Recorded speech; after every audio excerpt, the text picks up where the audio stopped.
Randall, when life gives you lemons, what do? You make lemonade, right?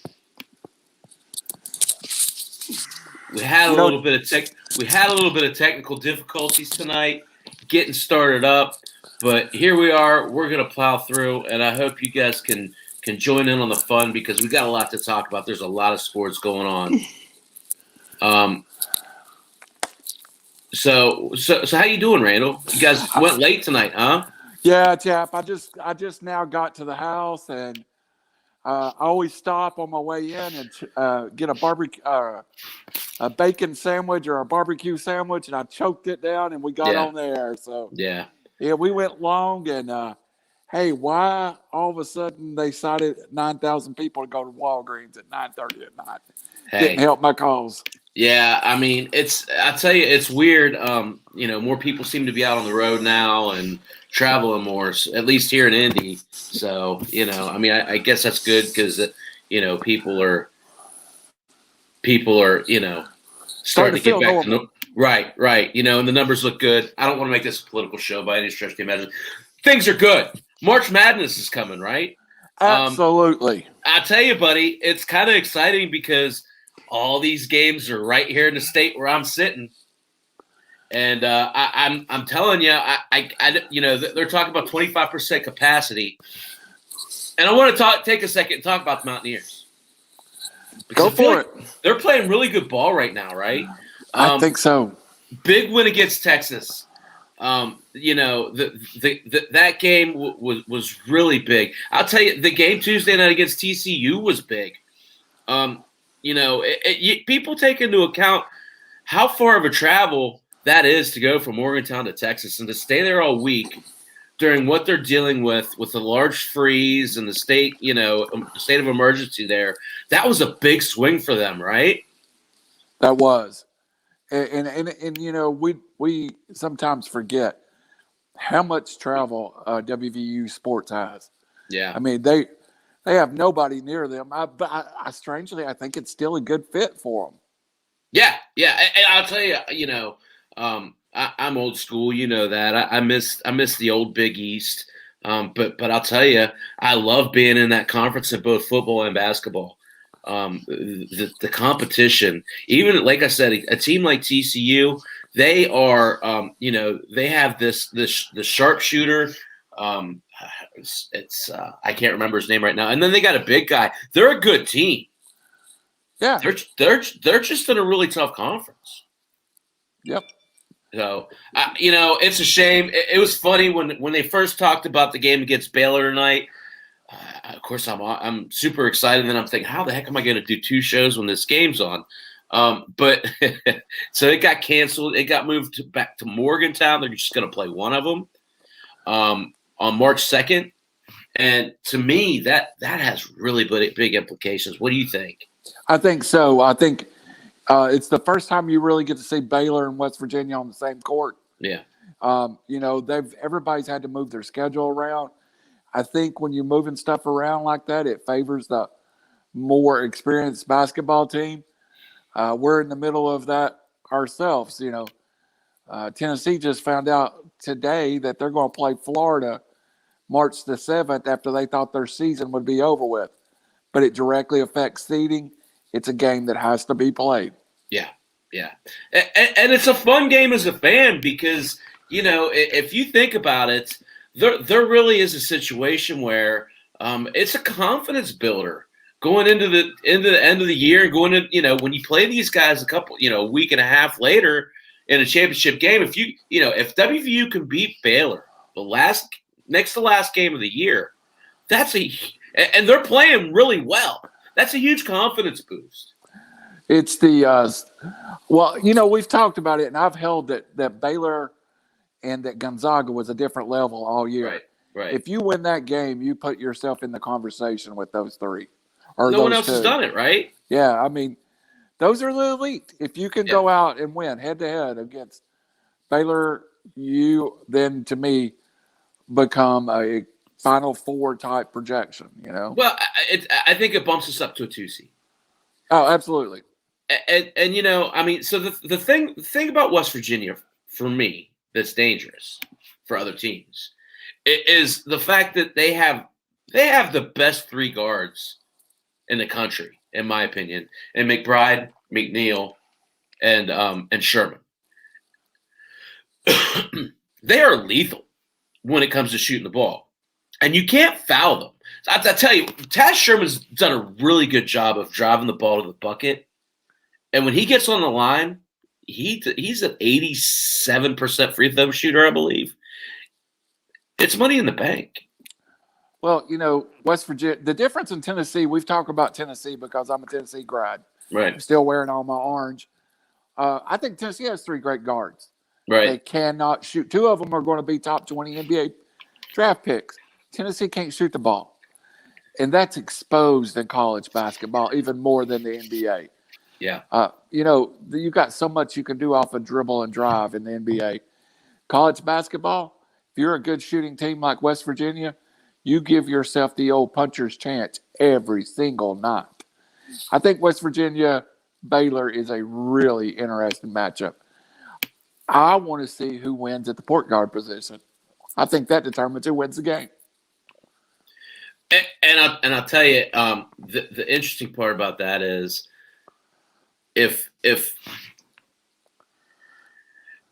WVU's evolved into this, right? Yes. They've evolved into this, and they're still kind of learning to play. But the evolution of the offense, it's the old school NBA style. The offense for defense with Gabe Osaboyan and Derek Culver, to me, is huge.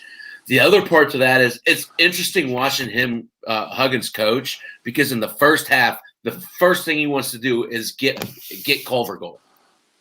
Yeah. Culver has big first halves. And you know what that does? It works a couple different ways. First off, the team knows it's going to be a long game. They're going to have to be physical with him. And then the second thing it does, it draws that defense into him. And it opens up those guards. Well, and I think West Virginia takes on Huggins' personality. Totally. They were down, 15 the other night in the second half and won the game. Yeah. I mean, that is the Huggins. I go back to those great Cincinnati teams that Huggins had. Not the most talented group. They had some really nice players like Keon Martin and a few players, but they were always super competitive, played great defense. And I'm going to tell you, after watching WVU, the 2 things that I like is toughness. Yep. And they have a 12 to 15-foot jump shoot game, which is dead.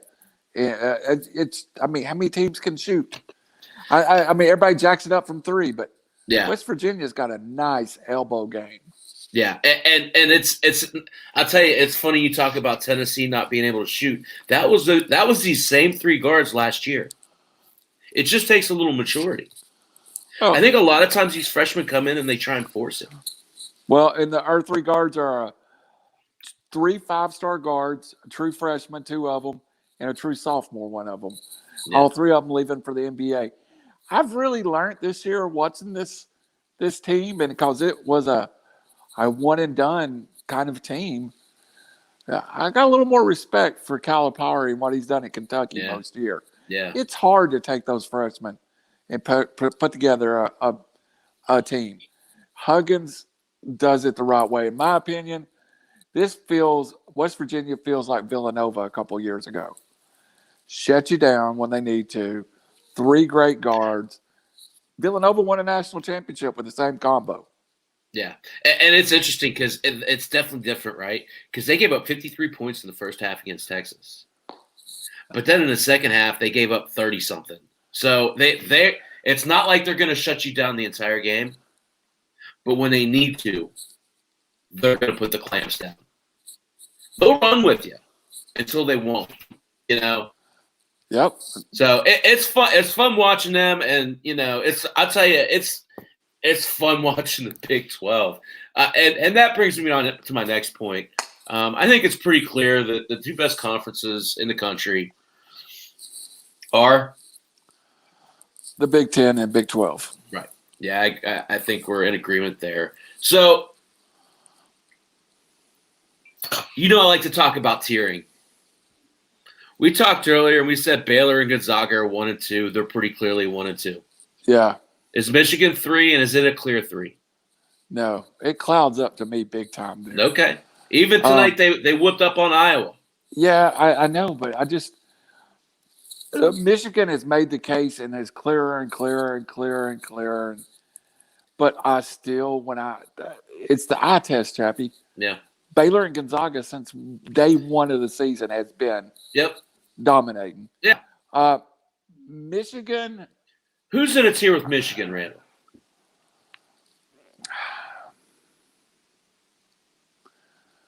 I want to say that God, that's tough. Yeah. Well, who's the fourth 1 seed? As of this week, it was Ohio State. They were the number 14. Yeah, they were the number 14. And that's who I keep wanting to say that's in this tier with Michigan, and they just got. They were losing to Michigan State a minute ago. And then I thought Houston was a tier there, but they're not. Yeah. They're clearly not the team I thought they were. I will tell you the team that I just keeps playing better and better and better, and I think that's Alabama. Even though they lost to Arkansas the other night. Yeah, that's a good loss, though, in my opinion, watching the game. But, yeah, it's still not Michigan. So does Michigan move up, or are they a tier of their own? So I'm cheating. I have the ranking. I just pulled the rankings up. Okay.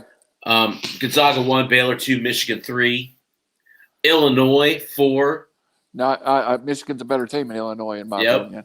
Iowa 5, who they just beat. See, this was a lot of bias for me, right? Houston 6. Houston just lost. Sorry, this is wrong, brother. Hold on 1 second. That's some funky. I wish I didn't get to charge my other phone. I'm down to 1 tonight. No, you're fine. Yeah, this is the. Let's go through it. This is the coaches poll. Yeah, no. So okay, yeah. Just to get to a point, I think Alabama's the 4th team, and I think you're right. I think the SEC is the underrated conference here, right? You look at teams like Arkansas and Missouri and Florida, and there's a lot of talent there. I mean, I like Arkansas and Alabama, and we kind of you asked me to prepare something, and I really think Arkansas and Alabama are the elite of our conference right now.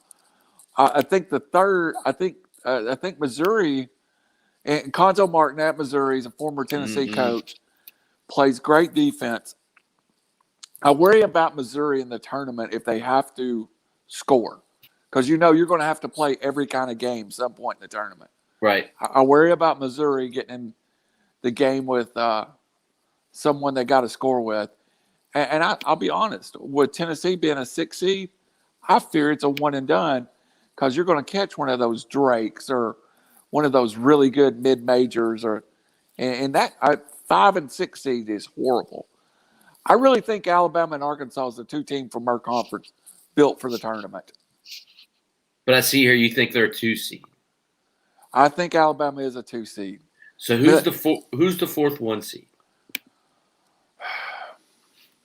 I don't have a clear answer to that. There is a clear answer, and I think that's the point, right? So it's wide open. I mean, to me, anyone in the top 10 or 11 have a chance. Yeah, somebody we're forgetting about, Virginia. Where are they at in the current? Virginia's fallen. They're 15th. I mean, they're 15-5 now. They've had a couple tough losses. Lost to NC State, I knew. Yeah. I'm trying to post a picture on here. I guess I can't. Well, just read off the top 10. Let's see. So Gonzaga, Baylor, Michigan, Ohio State. And again, these are okay. Let's not do that. Yeah, let's come back to that. We're forcing it. But I think it's so. Okay, we can still talk about this because it's important. Yeah. So let's massage it like this. Michigan's the best team in the Big Ten. Pretty clear. Okay. Baylor's the best team in the Big 12. Yes. So that next tier, right? That next tier for both of those leagues, Illinois, Iowa, Ohio State, and the next tier for the Big 12, West Virginia, Oklahoma, Texas Tech, Texas. Which group of that second tier has a better chance to beat that top team? Okay, so let me twist. I see where you're going now. Let me twist this a little different. Yeah. I think Michigan in that whole conference is elite. And I agree it's the second best conference. But I will take the next level of the Big 12 over the next level of the Big 10. That's the point, right? And here's why. I think that the one thing I'll get out of watching Big 10 basketball, and I'm not selling Ohio State short, I really kind of like Iowa. Yeah. Iowa, to me, that would be, if you were asking me for a team that could make a run in the tournament, it would be Iowa over Ohio State. I like Illinois. I thought Illinois and Baylor early in the year was a great matchup. But that same Illinois team got whacked by Missouri. So Illinois is capable of laying out some. But the overall athletic ability of the Big 12, I think, is greater than the Big 10. Yeah. I think the depth is a little better. I love Oklahoma. I love West Virginia. I really think if you were telling me, if you want me to pick the final four teams, I think I would give you Baylor, Gonzaga, Michigan, and a Big 12 team. Yeah. Not sticking to a name, just a Big 12 team. And out of that group, I think Alabama's the best SEC team. Yeah, I agree. So, but Arkansas, I think, is a close second, right? I do. I think they could make some damage. And we're forgetting about there's a level right underneath that, Chappy, of like some of your old friends on the Big East and some and that's where the Houston of the world fits into me, that are capable of making a Final Four. But I clearly think that the Big 12, if I was going to lay my money on a conference having more than three teams in the Elite Eight, or at least three teams, it would be the Big 12. Yeah, I agree. And it's not – so the thing for me is when it comes down to crunch time, the big – the tough games against the elite competition, they're going to be more physical. They're going to be a more disciplined contest. Yeah, and I think the tournament plays to that. Not the Big Ten is, to me, I still have the image of the half-court offense, and that's a lot of what happens in the Big Ten. Yeah. The Big 12, as you said, West Virginia, 52-35. Yeah. Kind of multiple styles there. Yeah. Well, and so I guess just to wrap this whole point up, I just feel like there's a misperception in the rankings. I feel like and I think they're really good teams, the Ohio States and Illinois. They're a little overrated in the rankings. Yeah. And, the point to that is the Big 12 didn't play a whole lot of non-conference games. So where's the proof? Yes, the records are better, but who have they played? Right. I think I've kind of threw that out about the SEC that they've kind of beat up on themselves. Let's take Florida, for example. Florida is going to be probably an 8 seed out of the SEC. Got a huge win against WVU earlier in the year. And look good. But they're a barely above 500 SEC team. Right. I don't think the SEC team has elite teams other than maybe Alabama, then Arkansas, and then 2 through 6 or 3 through 6 are the same team. 6 can beat 3 any night. But capable of making a run, but lacking some. Right. Yeah. And I can't believe we're this far into a basketball conversation, and the ACC has kind of just disappeared off the map for us. Yeah, I mean, and it's tough to really kind of point at a team there because I think what you're seeing in the ACC is a lot of, Duke's getting hot. Duke's getting hot. That's the one team. Yeah, I mean, so some of these, so it's starting to like normalcy starting to creep back in a little bit. The North Carolinas and the Dukes are starting to make their presence felt. And I think it's affected. The Virginia thing, I just think is a case of they're not as good as they were billed to be early in the season. And it's 3 in a row that Virginia's lost. So they're a good team, but they're not that good. They're not. They're a bubble top 10 team. So let me ask you a question before we get off the subject, because we bounced around it and actually saved the segment a little bit there, but I think we finally got to what we're looking for. That overall depth, the Big 12 is. The one thing that I'm struggling, and I believe it's, who is Cinderella this year? Oh, man. Do you have Cinderella in your head? That's a great question. We've talked about it quite a bit, right? I keep going back to Belmont. VCU's in my mind. Yep. Going back to earlier in the year, and I got to check and make sure these guys aren't terrible. South Dakota State was really good. Drake went on a huge run. Yeah. I think they've kind of cooled off.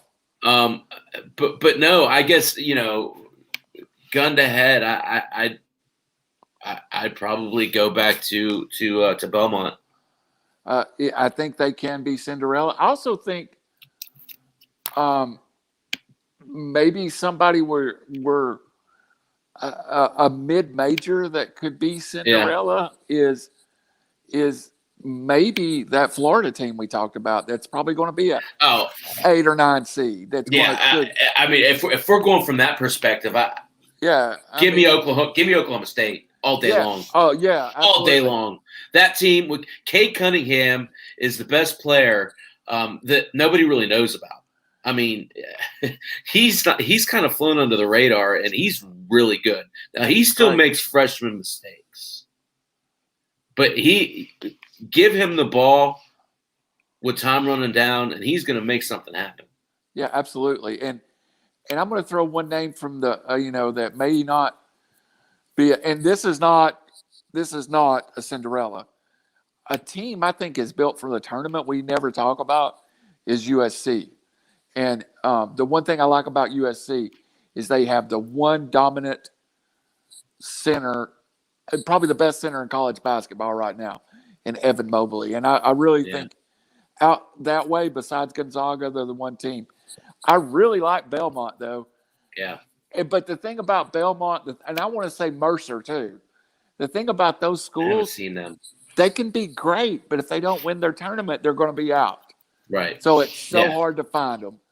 And I don't know if Creighton's still considered a Cinderella, but early in the year I loved Creighton, and they've just kind of let me down.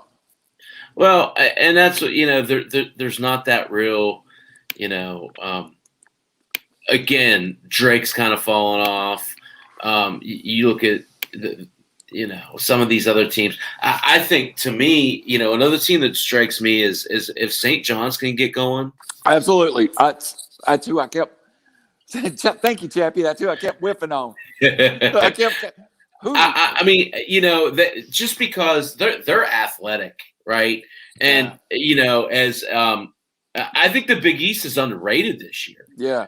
So I think that's kind of a team you got to watch out for. But when it comes down to it, those type of teams, they have to shoot the ball well. Yeah, and they can't turn the ball over, right? Yeah, there's so little room for error. With those teams, that one little false step, you're playing. You're fighting an uphill battle. Absolutely. So and we're going to get here. We'll be setting it up over the next couple of weeks. We have a big show on Bracket Sunday that is going to cover multiple websites, and we haven't promoted it enough. And I'm going to get it out more this week. But we'll be live as the brackets are being revealed, Chappie. And one of the things we're going to do at that show at the end of the night, I'm going to have everybody pick their final four, and I'm going to have everybody go, this is the team that I'm going to make my bracket buster. So yeah, we'll be live on the air probably for about 2 hours, and it'll be on Draft for the Upside. It'll be on my normal show site, the D. Swain and Below show site. Probably just going to throw it on your Facebook while we're there. So we're excited about that. It's really going to be something special. We have you. We have a former rider, Raj Mehta from Rivals. We have the best handicapper I know, and a guy named Robbie Davis. And we have a few guests that's going to show up along the way. nice. Might even have somebody showing up from Draft from the Upside before it's over with. Yeah, I mean, we'd love to get Jonathan Danger Cole or Lou Landers or somebody to call in. Yeah, it could be fun. So yeah, I want to move on. I want to talk some other sports, but anything else you want to contribute or mention before we move on from college basketball? Anything you're looking forward to coming up? I just one quick blurb, and we forgot about. I love ladies basketball. I absolutely love it. And one of my dear friends in the world is head coach at North Carolina State. My realtor, the house I sit in, his wife sold it to me. Tennessee will make the tournament. North Carolina State's ranked 4th right now. I am so looking forward to that.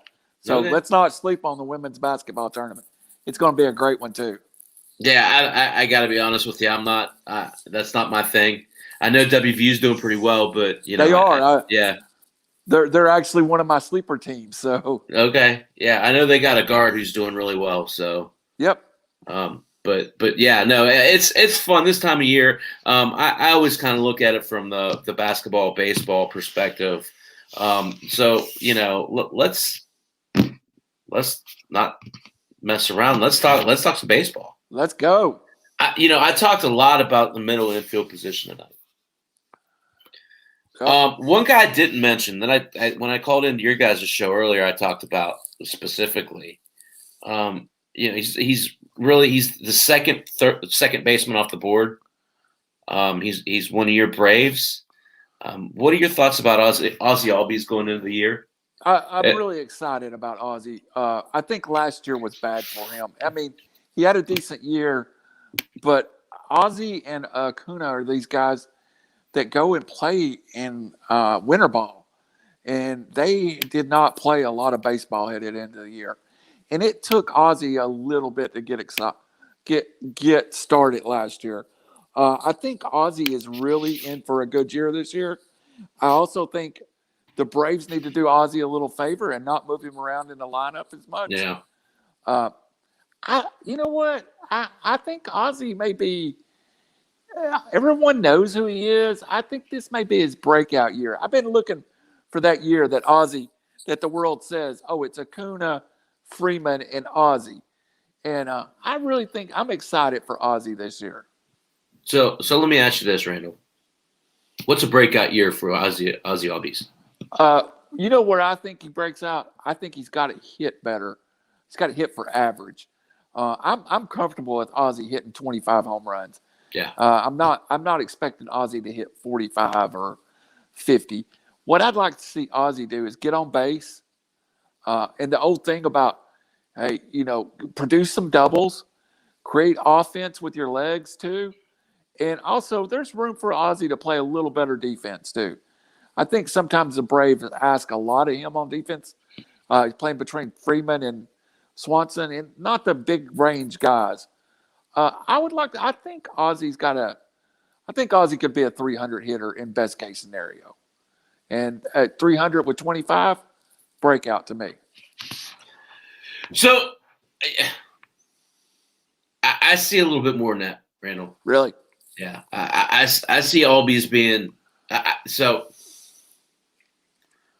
a couple years back, saw him here in Indy on the same field with quite a few talented players. Austin Riley, Tyler Glasnow. Hayes wasn't there yet. It was Austin Meadows. Some pretty significant names at that game. Ozzy always had the best bat of any of them. He's got a great bat.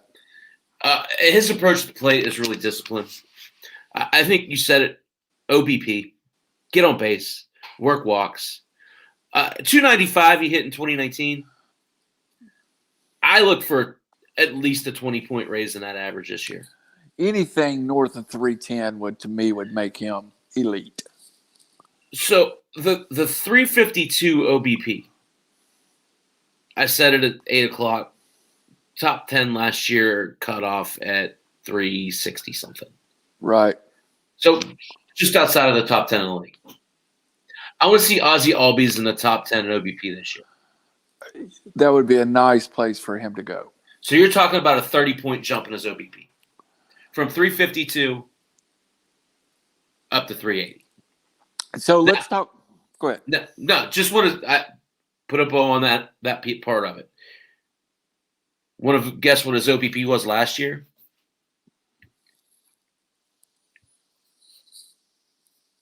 Oh, I'm going to be way wrong. It's fine. 345? 306. I knew he struggled at times last year. 306. Batting average fell to 270. So his batting average fell 24 points. His OBP fell almost 50 points. He got that statement about those kids, those Acunas and Albies and those Latin American kids, they play a lot of baseball. And COVID was tough on them.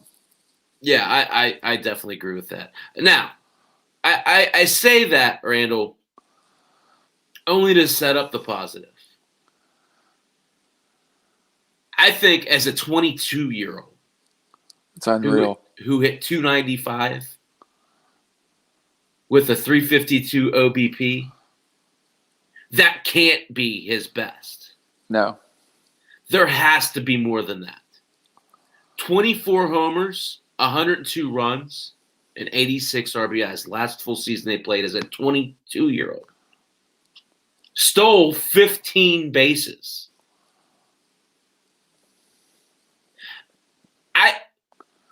I talked about speed earlier.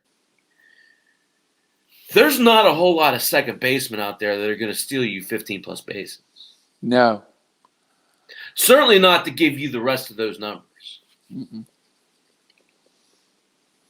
So if Ozzy Albies has a breakout year, and a breakout year being adding 20 points to the batting average, getting up to 30 homers, I'll set the bar a little bit higher.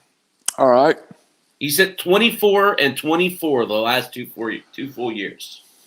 I don't think that's unreasonable. As a 21 and a 22-year-old. Okay, I can live with that. So if he hits 315 with 30 homers and say he only steals 10 bases, is Ozzy Albies a first-round pick?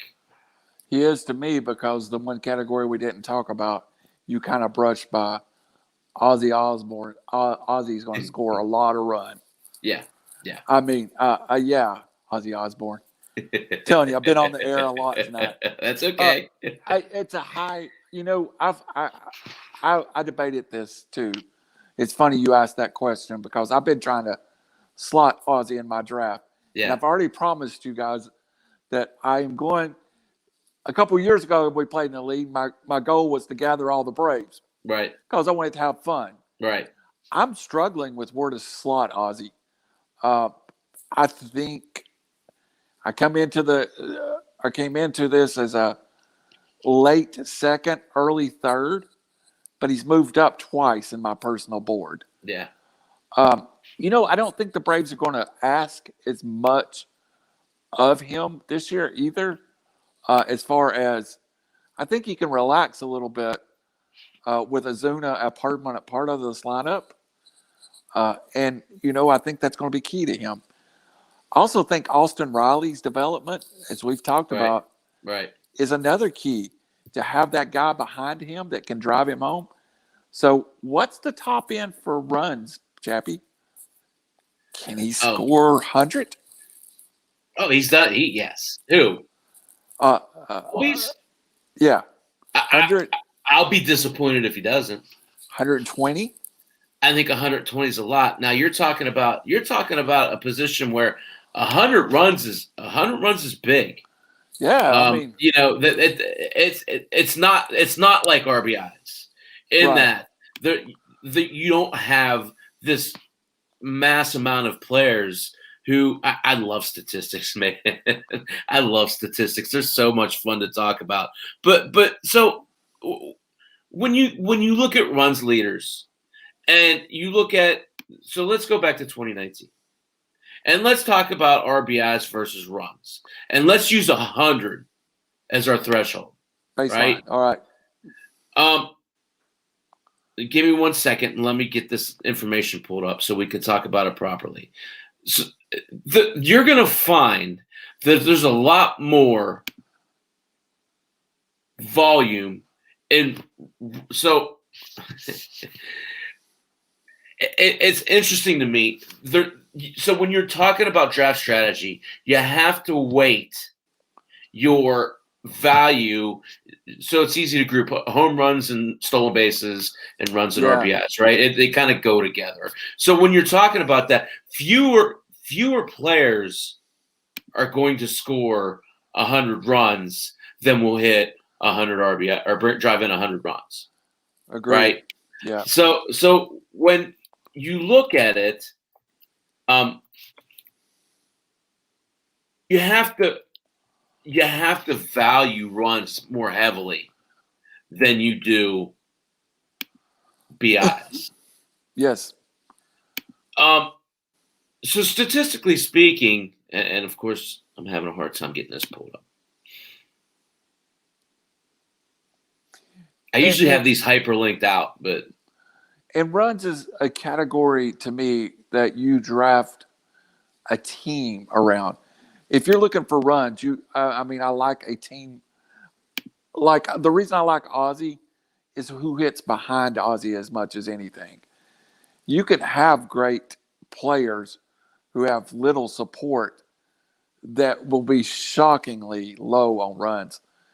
Would it shock you to hear one year I had a team lead, a roto team, lead the league at home runs, and we finished 9th in runs scored?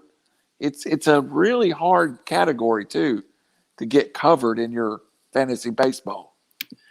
Well, because it's not always repeatable. You're absolutely right. The lineups construct has a lot to do with it, right? Yeah. So when you're talking about, I think I finally got here. When you're talking about runs scored, Randall. Yes. Is it not working for you there, bud? It's just doing what the heck it wants. I need to update my computer. So anyway, there were 28 players that scored 100 runs in 2019, the last full season we had. Okay. There were 22 that scored RBIs. This might prove me out wrong, brother. Really?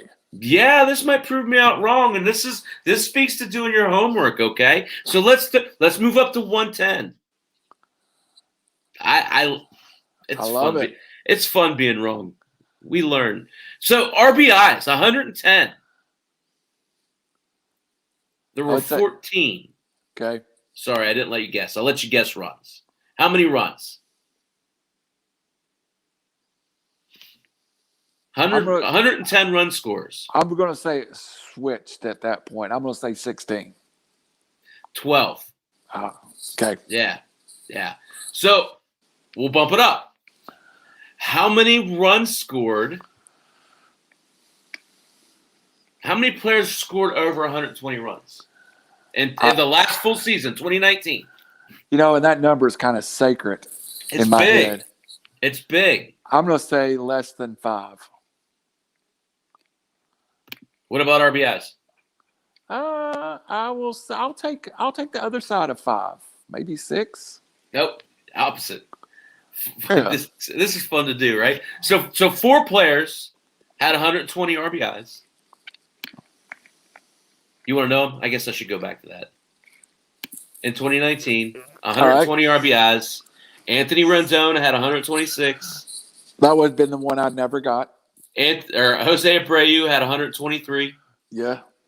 Freddie Freeman had 121. And Pete Alonso had 120. All of those guys are corner infielders. Corner infield. They played third and first. Corner infos, yeah. Yep. You're right. So let's move. Let's go to run. 120 runs. You said how many? I said less than 5. So 4. Yeah, less than 5. There were 6. Yeah. Okay. Mookie Betts had 135 runs in 2019. That's the reason he's probably the clear second pick. Those are pretty gaudy numbers. Rafael Devers was second with 129 runs. 129 runs. Sorry, Rafael. Yeah. Acuna, 127 was third. Which makes sense. Semien was fourth with 123. He's moved. Yeah. Bregman with 122. And Bellinger with 121. Really? Wow.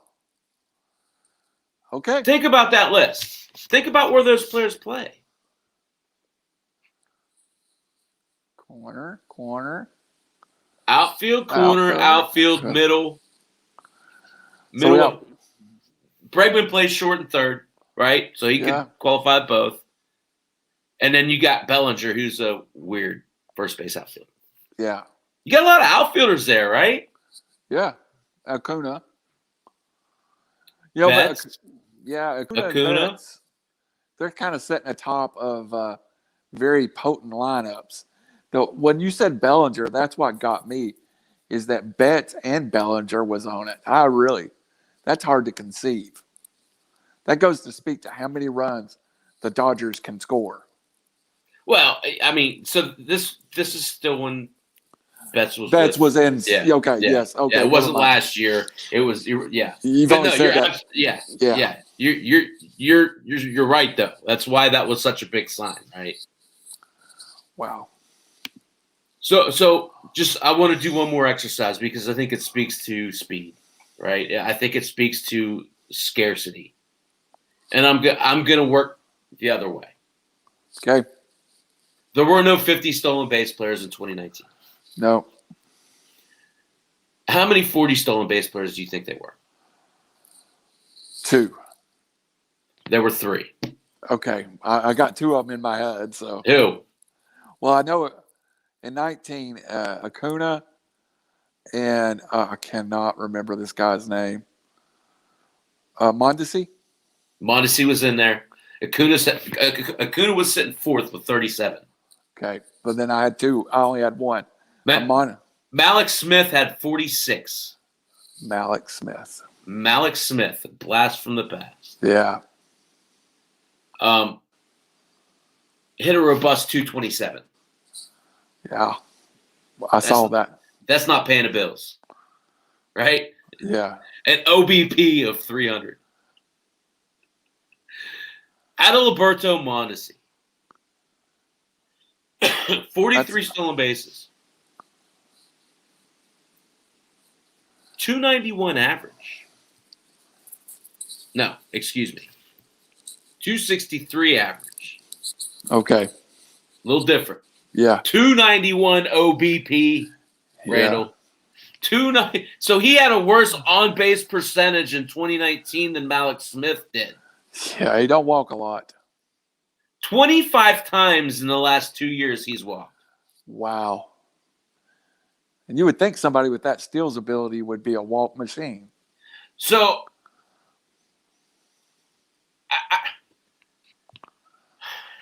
I have mixed emotions on Mondesi. While the speed is very intriguing, to me, he screams Billy Hamilton. True. If he can't get on base, they got this guy. I don't know if you've heard about him, Bobby Witt Jr. Yeah. He's not going to be there long. Yeah, it's first of all, not hitting 263. Bobby Witt is just pushing the major leagues down Immediately, right? Yeah, and I've wondered to myself if Bobby Witt or Mondesi could move positions, but really I think they're both pretty much shortstops by trade, and with shortstop being such a high value position, could you get more from Mondesi on the open market? Can I make a bold prediction? Yeah. Alberto Mondesi's out of the league in 3 years. I would not doubt it. It bothers me, those guys. Taking a walk is a lost art. Yeah. I mean, Ricky Henderson got to 1,500 steals by walking a lot. And nobody at the top of the order is Ricky Henderson anymore. So, you think about Lou Brock, took walks. That art of taking that walk as a leadoff guy is just dead.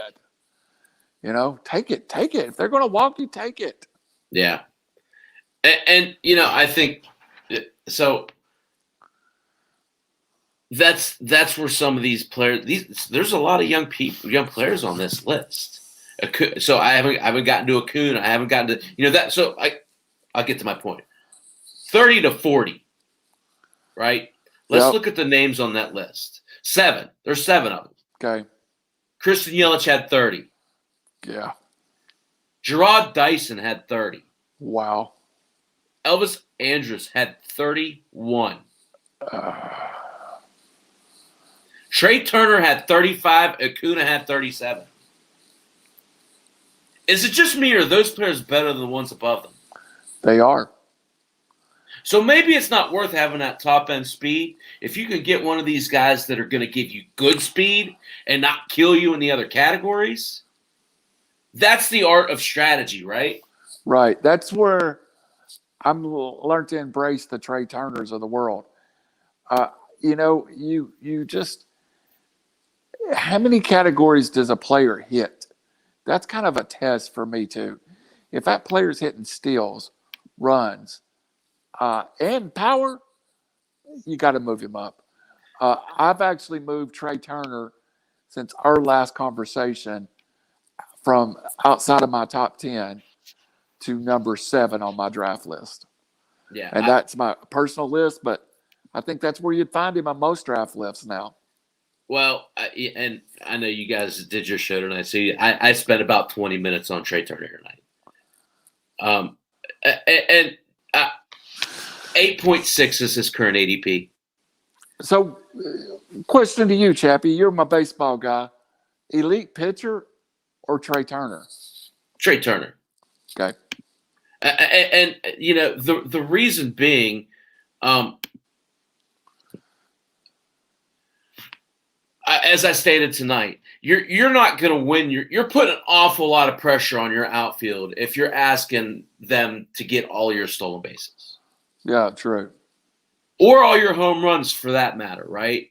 But it's really important when you're talking about there's virtually no stolen bases on the corner. So if you want any stolen base production, you have to get it from the middle. Yes. Now, you could go out and get a Jonathan VR. You can go out and get a Berti from Miami. The problem with that is there's big donut holes they give you in other categories. Yeah. Fernando Tatis shouldn't be a 3.2 ADP. He is overrated. I love him as a player. That is too high. There's 3 first-round shortstops.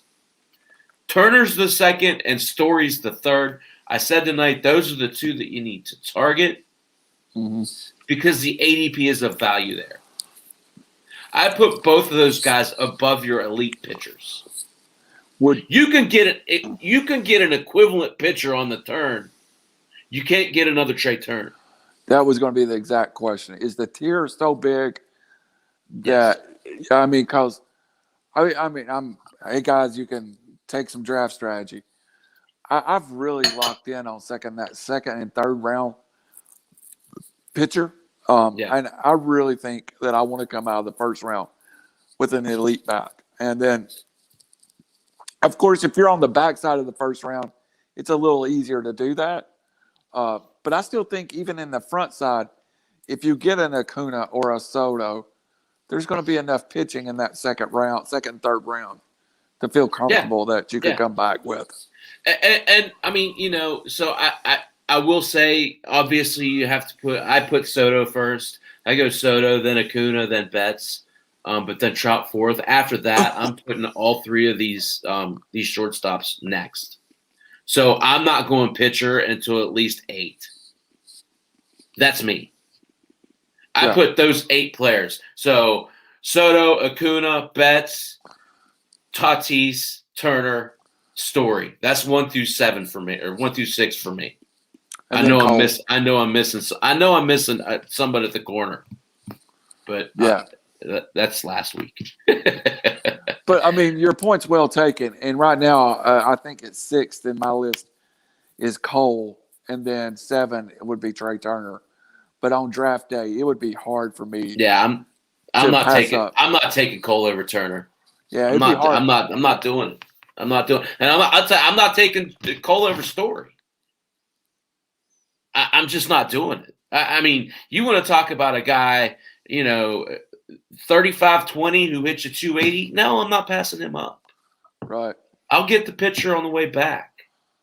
Right. Give me DeGrom on the way back. Give me Scherzer on the way back. Give me, some of those other guys on the way out. I'm fine with that.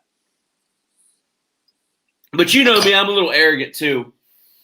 I like to go out and get myself a AJ Puck or a Jesus Luzardo or a Shohei Ohtani and just kind of laugh at everybody that let them slip. That's me though. Well, I mean, if I was, I've really come full circle on Turner, and Story's always kind of been there, but I had pitchers slotted 5th and 6th at one point. I think they're moving back to 6 and 7, probably 7 and 8 now. Yeah, you don't get the complete player later. That's the whole point, right? Yeah. There's big holes. Well, once you get past that first elite tier. And once it past that elite tier, the next tier, they're all got a little. Like, I am the biggest Freddie Freeman fan in the world, right? But there's a reason he's a early second round draft pick. He's going to hit all the power quarter. He's going to hit average. He ain't going to steal bases. He's not going to score a whole lot of runs compared to one of the more complete players. So yeah, there's once after there's going to be one category that most everybody else is going to be short in. Well, and the other parts of that is, right. So you can try and catch lightning in a bottle. I talked about Bo Bichette tonight. Right. That guy who's on the verge. You're not allowed to draft Bo Bichette, by the way. I mean, it's funny. And again, I know you've heard me say this. I self-pat myself on the back all the time over this. I said from when they were 18 and 19 years old, Bo Bichette was going to be a better baseball player than Vladimir Guerrero. It was never meant to be a slight on Vladimir Guerrero. I just think Bo Bichette, to me, looks a lot like an improved version of Fernando Tatis Jr. Yeah, I think so. I think that's my number one target for that round, that area of the draft. I also think Vlad Jr. has still got he's still got some. Vlad Jr. has got more to work on than Bo Bichette at this point. And Vlad Jr. gets to chasing pitches just like his dad did.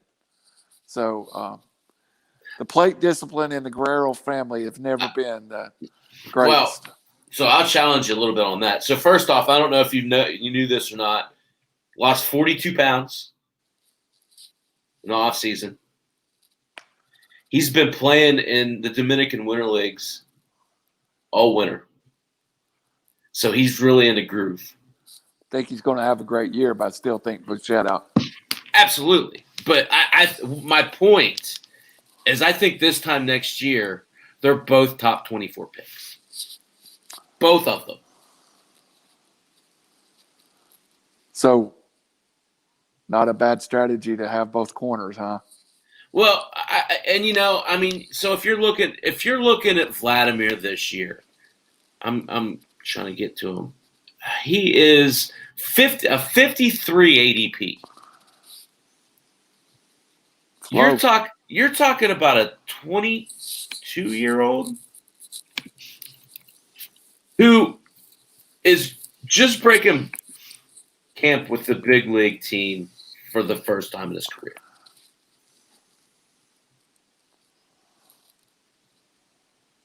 He's got 183 games under his belt.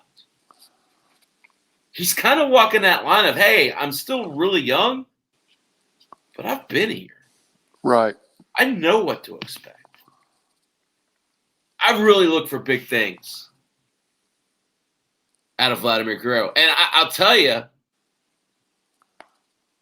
I see a big jump in his batting average. He jumps from a 262 to over a 300 hitter this year. And if he does that, then you are absolutely right. I was disappointed in the 262. I had him on a team in that year. And, so when you have a player on your team, you watch a little more.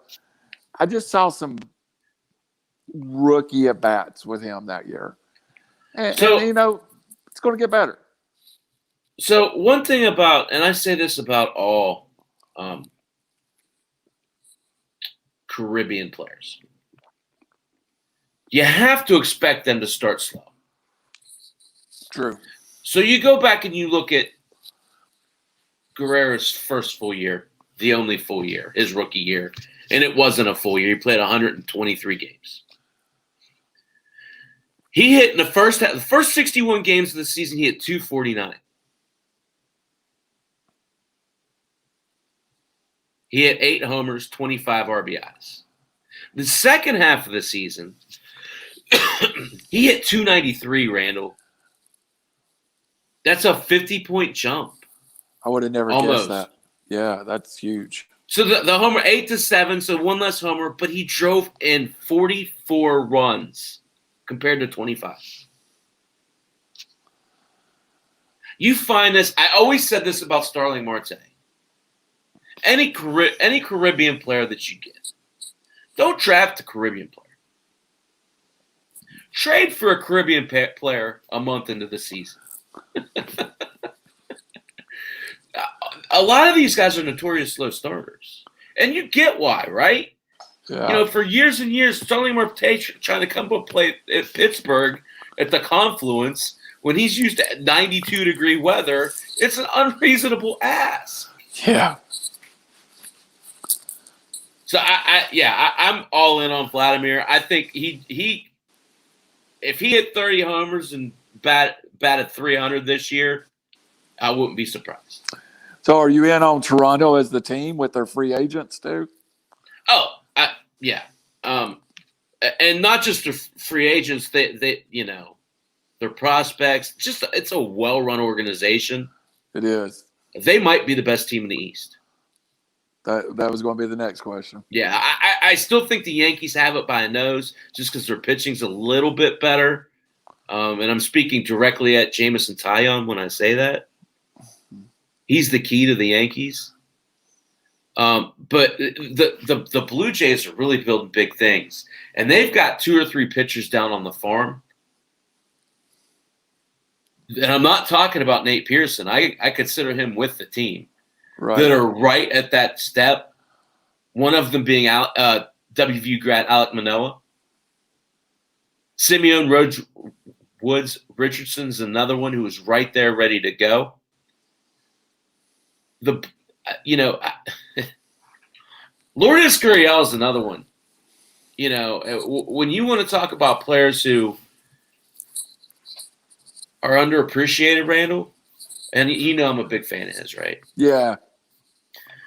I don't think people fully appreciate the lineage that he has, how good his dad was, his namesake.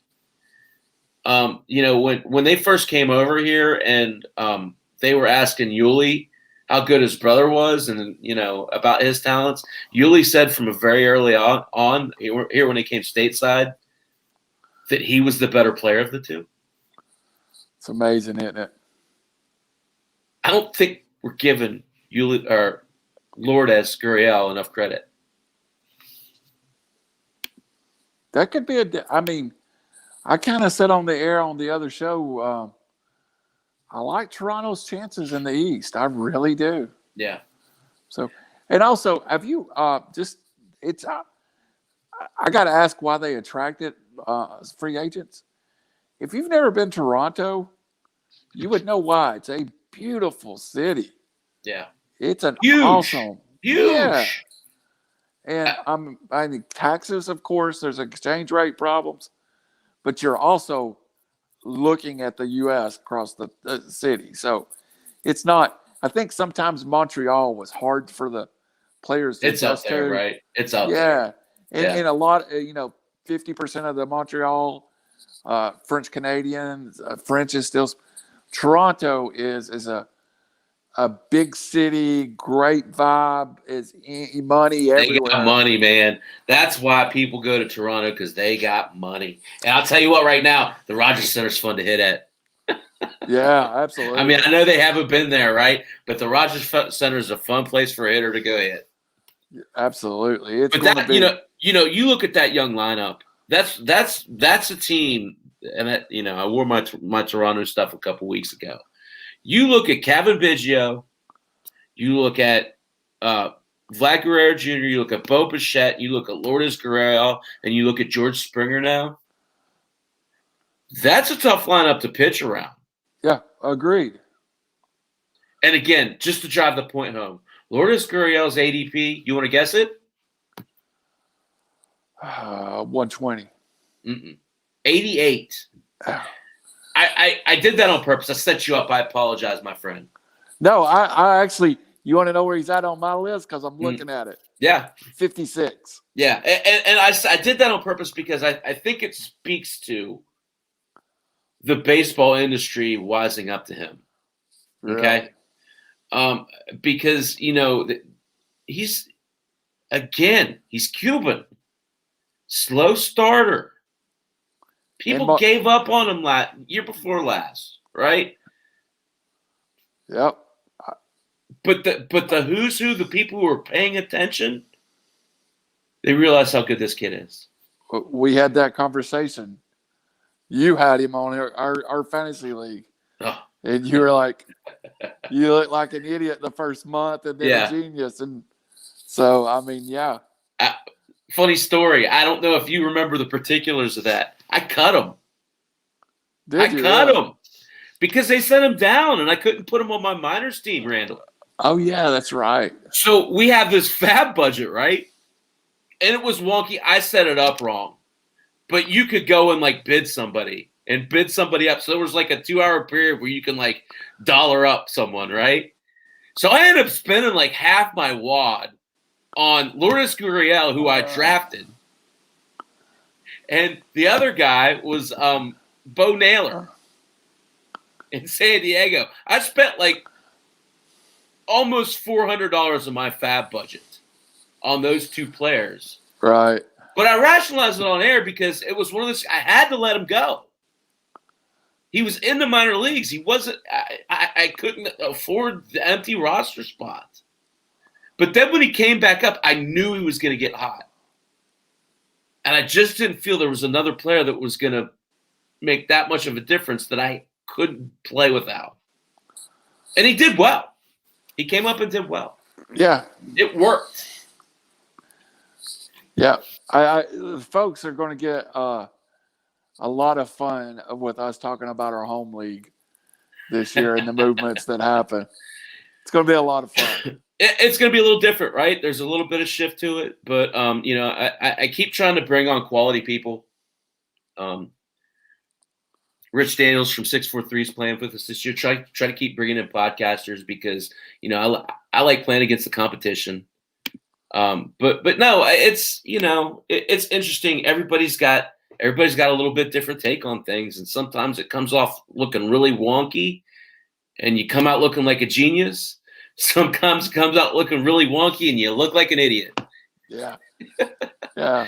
And with a dynasty league, if you draft wrong, you can look like an idiot for several years. Yeah. Thanks a lot, Byron Buxton. Yeah. See you later, Tukey Kastant. Well, yeah, I don't think you're coming back from that one. I'll tell you, at least with Buxton, I think you might be looking a little bit of a post-hype sleeper there.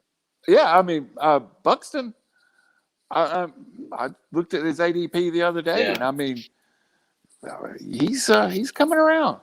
Well, I mean, he had a good year last year. He's got to show me something. I've spent way too much capital on him over the course of his career. I'm going to let someone else take that headache. It's not going to be me. So. You're the first guy that put us on some pitchers that are now, even 3 years ago, you had a good beat on what the next wave of pitchers were going to be. Yeah, I mean, and that's the thing. Like, when you look at a guy like Shane Bieber, when you look at a guy like Trevor Bauer, to me, the analytics part, like understanding the craft of pitching, is the big part of it, right? Anybody can go up there and throw hard. In this day and age, you got to know how to place the ball and how to work off of pitching, right? How to work off of each pitch. And that, to me, is a craft. Right. So, it's fun. I enjoy looking at these guys. I've been wrong plenty, Randall. I mean, you know that. We all are. I'll tell you, did you hear Shohei Ohtani's hitting 97 on the radar gun? Yeah, that's crazy, isn't it? I mean, there's a guy right there, especially in a league like we're playing in, where you can use them both as a pitcher and as a fielder or a hitter, rather. His ADP might be really off. That's what I think. I'm trying to get to him here. So the one other question I had for you, Chappy, I knew we were going to talk baseball, and it's in my notes, but I mean, I dropped. What's up with the Dodgers closer situation? I mean, is Jensen really in trouble there, or is it just people making a bunch of hype about nothing? I mean, the thing about Jensen, I was listening the other day to someone was saying this. He's the only pitcher who's recorded 30 saves in the last 3 years. The only one. Right. I think a sure thing until I was reading articles today. The thing about them is they've got so many starters. They're just going to have to find places for these guys to fit in, and that's where it might jeopardize some of his opportunities. Really, you look at a guy like Dustin May, right? Who's in essence right now your 6th or 7th starter. Correct. Throwing 100 miles an hour. What's stopping you from putting him back there and seeing what he brings to the table? Nothing. Great Earl is another one. You look at what that kid is capable of doing, what he has done at a young age.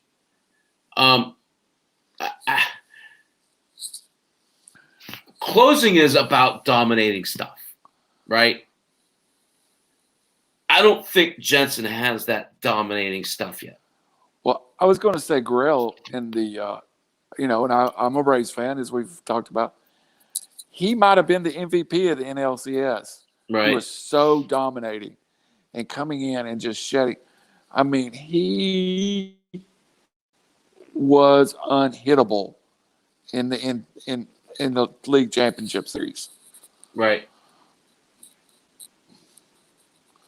So you got that Tony ADP? No, you got me looking at the Dodger bullpen. So other guys in the Dodger bullpen, Blake Trinan saved a lot of games in Oakland, right? Tommy Conley, well, know him from his White Sox games or days. Joe Kelly from the Red Sox, he's been with them for a while. Dennis Santana is someone who's interesting. He's pretty hard thrower. The one that I keep coming back to, and I keep talking about him, Josiah Gray. To me, I wonder where he fits in because they're calling him the best arm in the Dodger organization. Something tells me they force him into the fold somehow, and it might be at the back end of that bullpen. Yeah, and boy, that is a great arm. Yeah. It's just ridiculous how rich they are in pitching right now. It's about development, Randall. It's about development. But so okay, to put a bow on that, and then I'll move back to Ohtani. To me, there's two clear choices on the major league team right now, and it's Graterol and it's May. Okay. If I'm the Dodgers, if I'm Roberts, I'm not moving Jansen off for Conley or for one of those other guys, even Trinan. I'm moving him off for one of these pitchers that have elite stuff. Dominating. And that's Graterol and it's May. Yeah. Graterol's closer than May, in my opinion. May doesn't have any movement on his pitches. I don't care if you're throwing 130 miles an hour. If you're throwing a straight pitch, major league batters are going to catch up to it. Absolutely. And we've seen that from people. Yeah. So to me, Graterol seems like the closest thing. With May a close second. And is that one of the late rounds you throw a dart at a board and hope you get it right and just Yeah. Especially in a deep league, right? Especially in a deep league. Because you're going to get strikeouts if you get nothing else. Right. And you're going to be in good leverage position, right? You're going to get spot starts, especially in that lineup or in that rotation. Right. So let's pivot just a touch.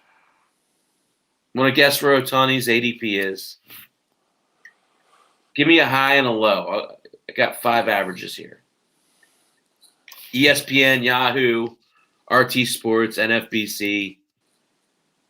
144 on the low side, 180 on the high side. It's really close. So ESPN has him at 135. Okay. NFBC has him at 230. Averaged out at 186.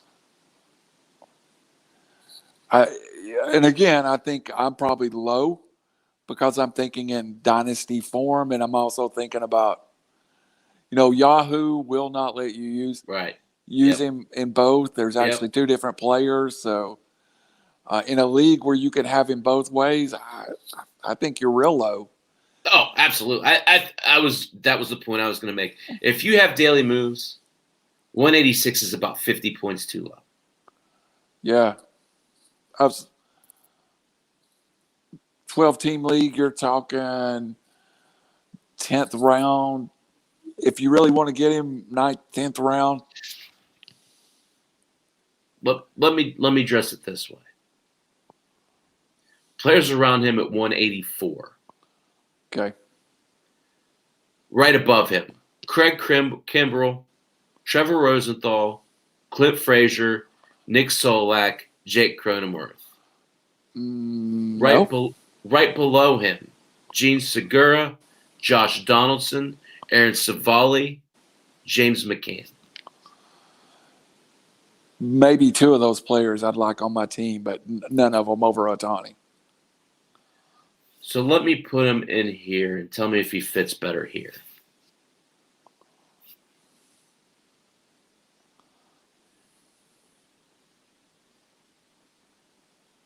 Brian Hayes, Didi Gregorius, Sandy Alcantara, Ramon Laureano. Fits nice right there. I would think two of those players. Hold on, I want to go below. I'm sorry. Go ahead. Below that, Jorge Soler, Marco Gonzalez, Kirby Yates, Gary Sanchez. Marco Gonzalez is the one name I went. Of course, I'm really high on Marco Gonzalez. But, yeah, that sounds like his neighborhood. Yeah. I would take Ohtani over Kirby Yates. Yeah, absolutely. All day long. Marco Gonzalez, of all the players you mentioned, is the one guy that I think you're crazy. Am I the first person to tell you you're crazy, Randall? No, not tonight. If you didn't see our show, we done the top 50 SEC players of all time. I got called dirty names. Isn't there a pastor? Yeah. But you got called dirty names by a pastor? No, the pastor didn't call me dirty names. We got some ruthless listeners, though. Don't ever leave a Georgia player off your list. So let me tell you the name, and then I want to go. So we're right in the 149. Brian Hayes, we know what we both think of him. Yeah. So. But he's not the name I want to talk about here. Can you give me one good darn reason why Jorge Soler is at 153? No, none. None. I mean, other than people don't know about him. Okay, I get that he's had some injury troubles, right?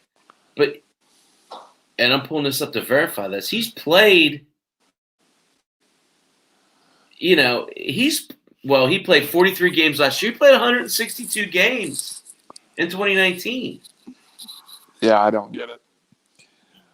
You're talking about a guy who has 50 homer power pretty easily. It's kind of the same thing I said about Suarez last week. Power's one thing. Elite power is something totally different. And I think you have elite power with Soler. I think so, too. I'm trying to think where he fits in that lineup. How's that lineup slot? Who hits behind him? Well, I know Hunter Dozier's one of them. That's what I was thinking. He would be. I love Hunter Dozier. Let me look it up real quick. The thing about Kansas City, they're one of those teams that do things their own way. Absolutely. So maybe their lineup's not going to look the way you would expect. You know what I mean? The way a normal or it's their prospects. They do it differently, right? It's not going to look like the New York Yankees. Okay, so I have it here. They signed the Carlos Santana in offseason, which I love. I like. That allows them to move Hunter Dozier to the outfield. They traded for Andrew Benintendi.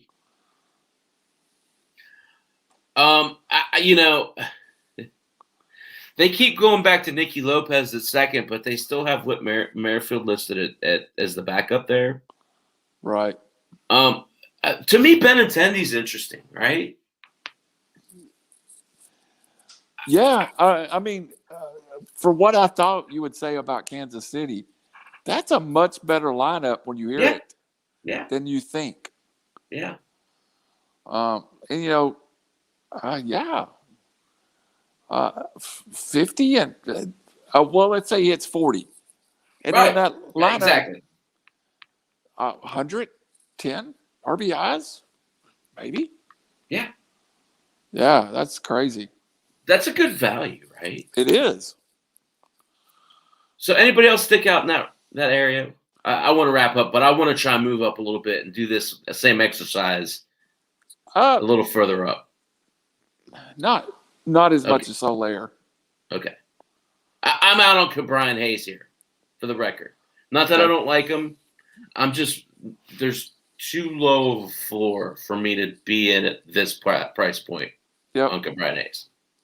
So, again, we're talking about Shohei Ohtani as a two-way player, and we're trying to fit him in as a two-way player in his appropriate place. So we moved him from 180 to 150. We think he fits in a lot better at 150. Yeah. Let's move him up to 130. Okay. Another 20 spots. And I'm putting him right there where Tommy Pham sits. Okay. Right above Tommy Pham is Will Myers.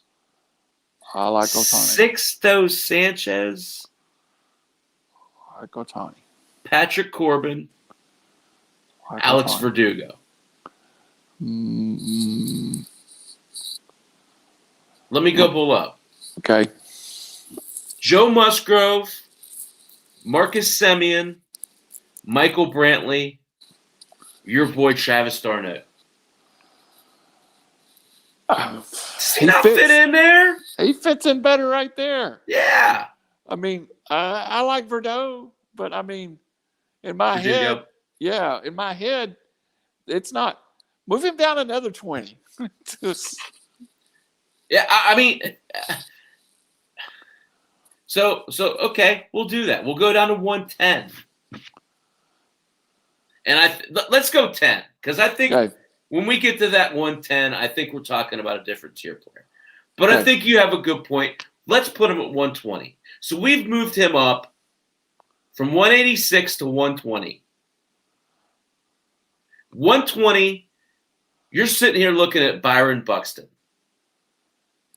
Kenley Jansen, Mike Yastrzemski, Julio Urias. That is his spot. Wilson Contreras below him is Monty Grandal, Carlos Correa, Mike Moustakas. That's the spot. I want Moustakas before I want a Tony. I mean, yeah, that's the spot though. Yeah. He's in that mix to me. If you're telling me I get both sides of him, he's there.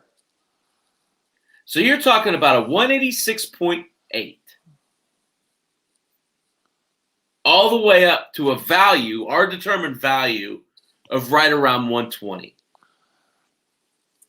Wow. So we've moved him up 6-8 rounds. But this is the takeaway from doing this exercise, and I think you know where I'm going with this. Right. How many players are you going to play against that are going to sit there and go right off this list and not do any research? A lot, especially if you're in just your buddy league. Yeah. So doing this exercise with these guys and knowing the format of your league goes a long way towards optimizing your team. If you know you have Shohei Ohtani slotted 50 spots below where he's supposed to go, you can feel confident taking him early. That's true. And there's still value. You're going to have value down there. Absolutely.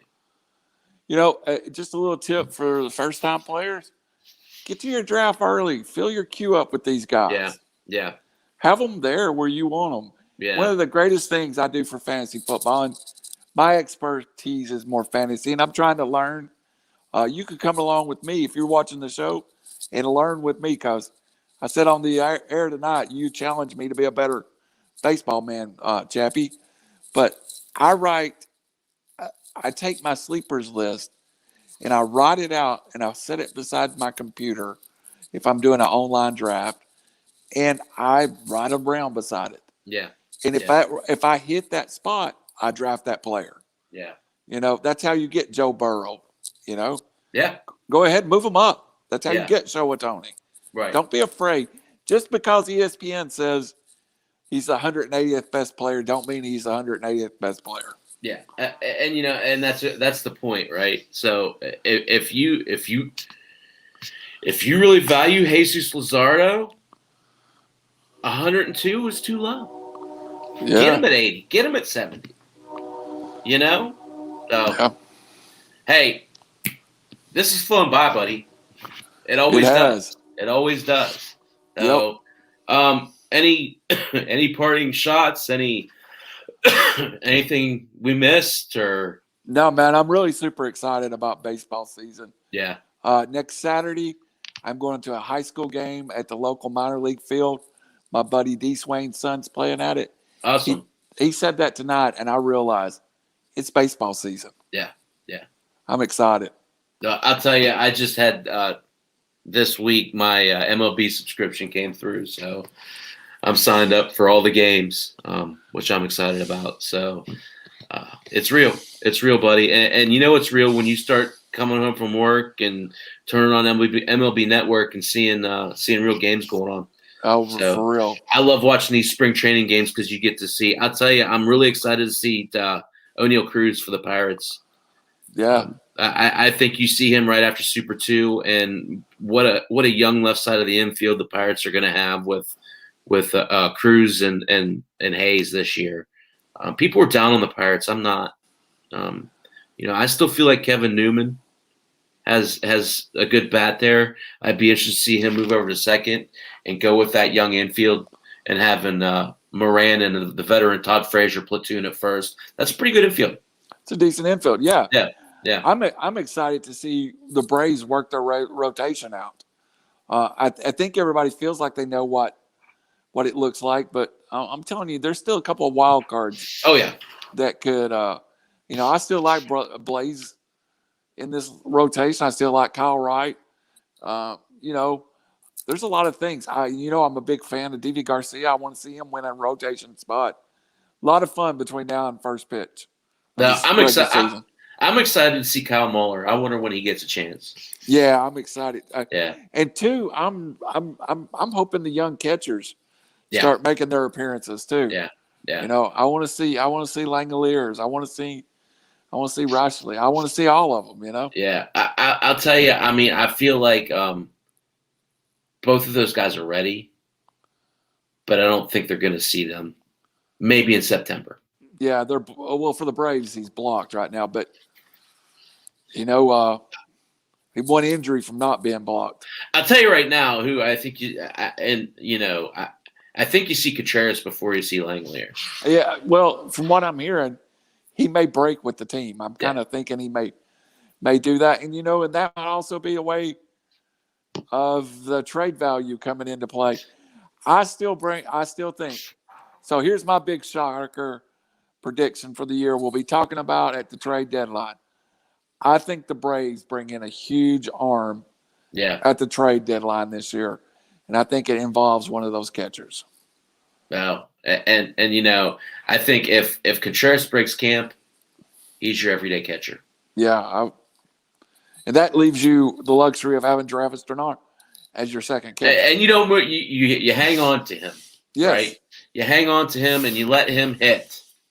You platoon him with whatever. But I think you're showcasing William Contreras and what he brings to the table. Absolutely, and he brings a lot. Yep, and then you go find that there's a lot of arms out there to be had. Sonny Gray. Yeah. Well, all right, buddy. Sorry, go ahead? No, you were just you started a whole conversation with that earlier tonight. Yeah. No, and it makes sense. If you can make your team better, do it. Yep. So, all right, man. Parting shots? Nah, nothing, man. It's great. We'll see y'all next week. Stick with us. Yeah, next Thursday, 10 o'clock, The Other Angle. Find us on Draft for Upside, iLogic Media, Chappy's Fantasy Sports Group, all kinds of other places. You got any place you want to pub? Just the D. Swain and Belo show Tuesday and Thursday at 6:30 to 8 o'clock. We get on. Talk. We're doing the greatest right now of the greats, and Right now, we just did the top 50 SEC players of all time. Interestingly enough, I'm going to do each school in the SEC's top 10 players over the next month. Awesome. Awesome. Make sure you tune in for that. Till next time, we'll see y'all later. Thanks for coming. Good night.